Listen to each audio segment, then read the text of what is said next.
what can we do? If depend on the condition. Assuming if my processing speed is low, how do I try to increase my processing speed?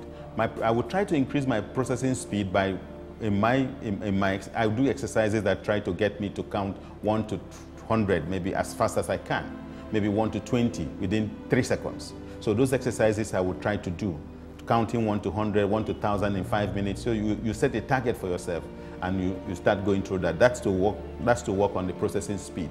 Now, if you have low working memory, in other words, your memory is failing you, what I would advise is that you try to spell things backward and forward. Every word you see, try to spell it backward and forward, backward and forward. For instance, Shokoloko Bango Share. After you've got that, you spell it backwards also. Onitsha, spell Onitsha backwards and forward. That keeps the brain working. In other words, if you keep doing exercises that help the brain, exercises like playing chess, playing Scrabble, playing an instrument, whether it is the organ, whether it is piano, whether it is guitar or saxophone, any instrument at all that you play, as long as you keep at it consistently, then you will see that it will help your brain functions. So it depends on what you actually, the challenge that you have. So those are some of the exercises you can do to keep your brain in working condition. It's also in terms of improving your visualization skills. Before you leave your house to go to work, for instance, imagine in your mind's eye, because you don't see with your eyes, you see with your brain. So imagine in your brain the route you're going to take and just walk that route in your head without necessarily leaving the house first. That process of visualizing the route you're going to take helps you to improve your visualization. Not only do the route, but think about the landmarks.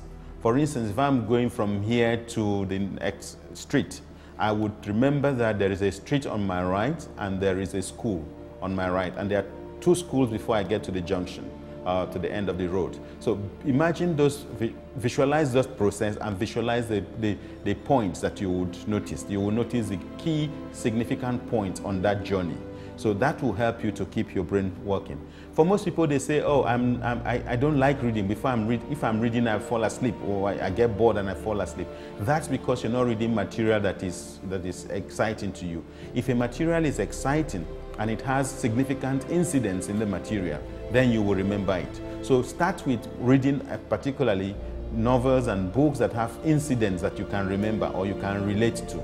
People tend to remember incidents in which they were part of, or incidents that are critical to their existence or to their memory. So your memory will remember those incidents particularly, and then you will keep working at it. For instance, most people would almost remember where they were on 9/11, because that was a significant event in the world. They would even remember what they were wearing or what they were doing, because that was significant.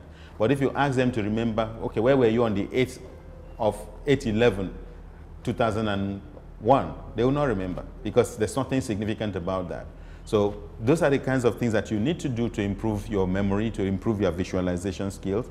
And of course, logic and reasoning. There are certain exercises, there are certain things you would do to improve your logic and reasoning. Patterns, I see them a lot, crossword puzzles, Sudoku, all those things would help you to improve your logic and your reasoning, and would help in building your brain and your memory, especially your long-term memory.